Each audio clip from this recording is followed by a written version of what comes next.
I'm Sarah from The Upcoming. Such a pleasure to be able to speak to you today. Thanks for taking the time. No Maybe for problem. people who don't know anything about Kensuke's Kingdom, what can they expect from the film? Well, Kensuke's Kingdom is an incredible film based on a book by Michael McGregor about a young boy who is on a boat with his family and he gets shipwrecked onto a random island. And he thinks he's all alone with him and his dog. He slowly discovers that there's someone else living there called Kensuke, who's a Japanese man that was in the war.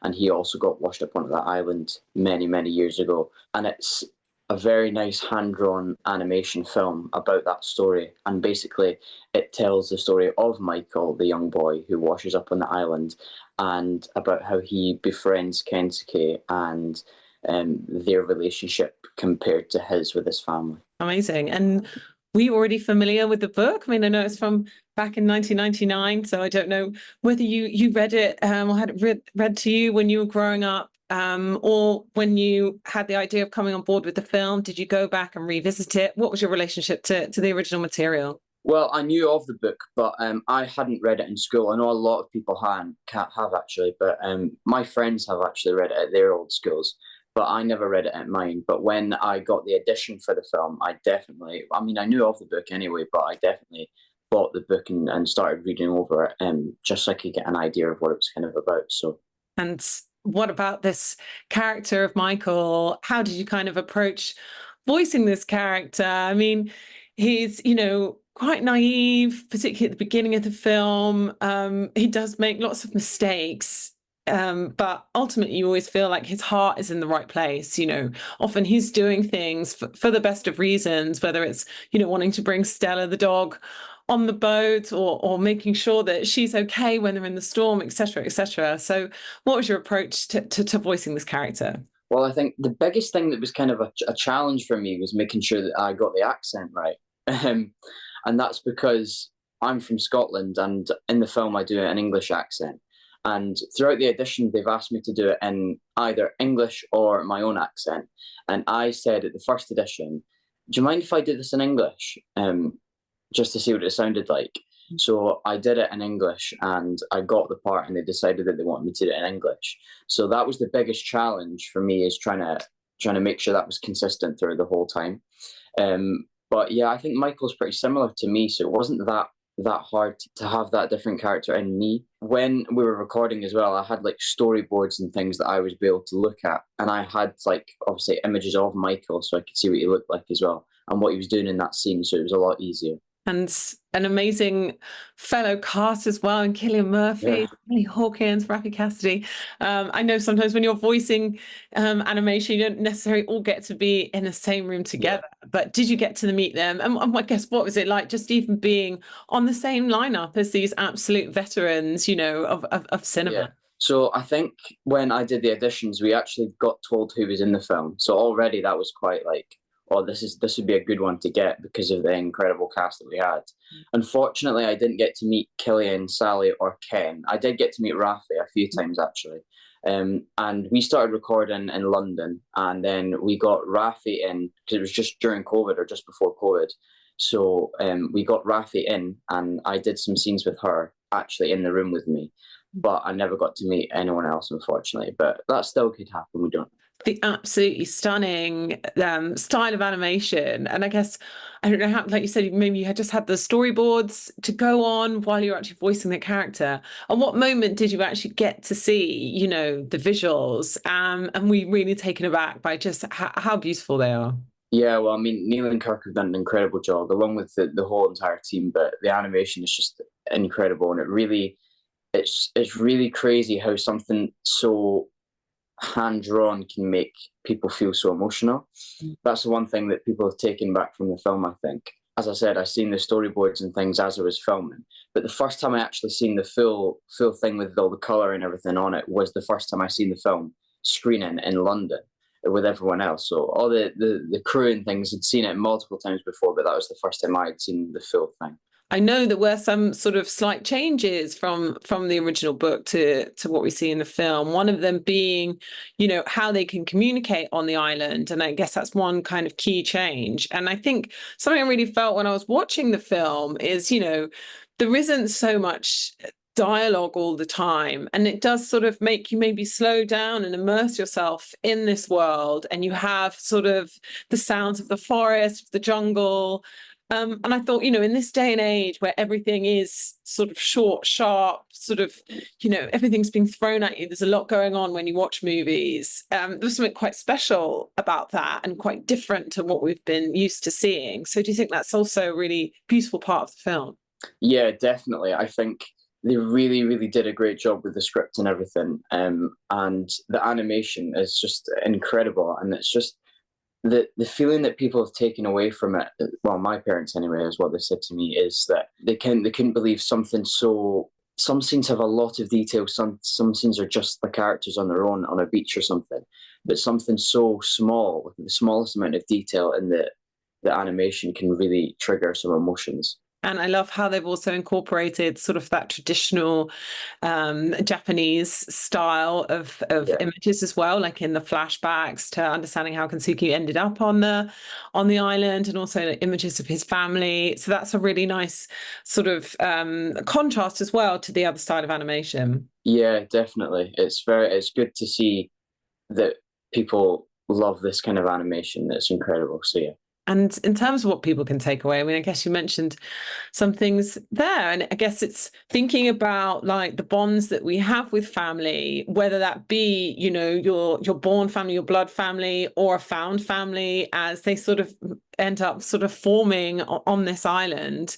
And also this incredible connection that we can have with nature between humans and animals, which in this sort of modern day world can't get forgotten. So there's some really beautiful messages in the film. Yeah, exactly. I mean, it's very important to say that it's not just about the human relationships in the film. It's definitely about the nature in the island and all the animals. Obviously, Michael has relationships with a baby orangutan called Kakambo.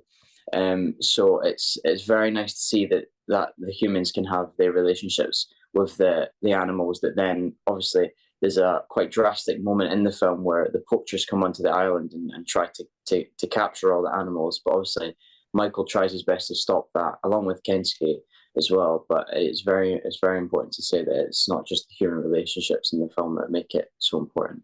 And as we mentioned, having already had the film screen at London Film Festival, I believe, what has been, the reaction of people, not, your own family, but other Yeah. people as well? It's been crazy, to be honest.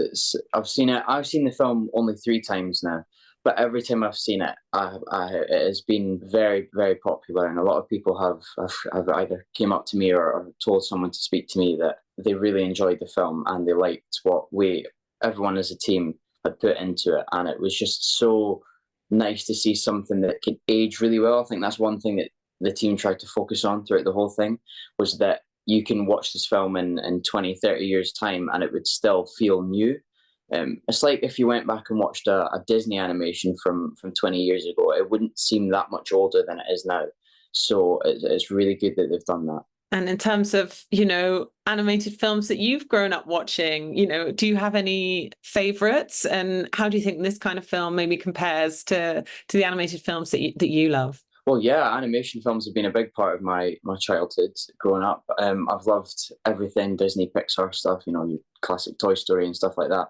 But then Kensuke's based off that book as well that I have read, and it's very, very great book. And Michael said he even thinks the film might be better than his book. So that was a big piece of information that really meant a lot. And I have met Michael obviously, and we were talking to him. And he was saying that he's very happy with the work that we've all put into the film. So it's been, yeah, great. Yeah, and maybe it's kind of a celebration of this older style of animation, because we do most of the stuff we see that nowadays is the computer animated stuff, which is brilliant. But this is kind of like this is a nostalgic element maybe to it, and introducing a newer generation to this Yeah. kind of older style of animation. Yeah, that's what I think. I mean, I think that's great because you can have all different generations. That's one thing as well that we've seen at all the screenings, is that you can have older people and then obviously really younger kids as well that all love the film in different and the same ways. So it's really good that they've done that classic style of animation again, so it doesn't age as much as your modern day stuff, because obviously technology evolves and stuff. use just the proper hand drawn stuff that's your classic type of animation. Mm. And in terms of stuff that you've been doing, can you tell us about other projects you've worked on before this one and what you might have coming up next? Yeah, so I've been acting for, I think this is my 10th year doing it actually.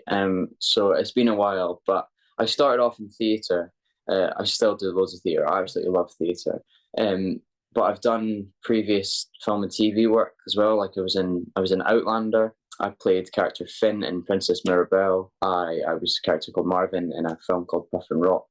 Obviously Michael being probably my biggest role yet. And I was also Gavroche in the Les Mis UK and Ireland tour. Upcoming projects, I'm just sticking to amateur theatre right now, around about where I am, just because obviously auditioning for films and things, but you can't be certain of things you're going to get. So I'm just hanging in there, waiting for something to come up. And what would be your big ambition? Is there like a kind of genre of film you would love to be in, a director you'd love to work with, perhaps a theatre that you would love to perform in, or a play you'd love to be in? Well, I think I would love to do a mixture of both theatre and TV and film. And so obviously to get down to the West End in London and do all the shows down there would be incredible. In terms of film and TV work, I think probably the comedy route. I would quite like to be in a comedy film or something like a sitcom, like an American, your classic American sitcom like Friends or something would be really cool to work with. As well, something like, I don't know. People always ask me what your dream role is, and I've always said James Bond, just because I'd always love to have another Scottish James Bond come back in. So I think that's probably my dream role. And in terms of like, do you have like idols specifically from Scotland? You know, I guess other than Sean Connery, or is it also quite fun to be able to flip between doing a sort of Scottish accent, doing English accent? I guess, you know, in future maybe doing American accents as well. Yeah, well, it's something that actually came quite natural to me. Accents are something that I take on quite easily. And I know it can be a lot harder for a lot of people, but for me, that's the thing that I can really switch into another character. So I've done accents for basically everything I've been in, but especially musical theatre. Yeah, doing different accents is really fun for me because, well, I mean, I don't really like singing, for example, because I sing as well. I hate singing in my own accent. So every time I sing something, I've got to change my accent into what that obviously song was written in the first place.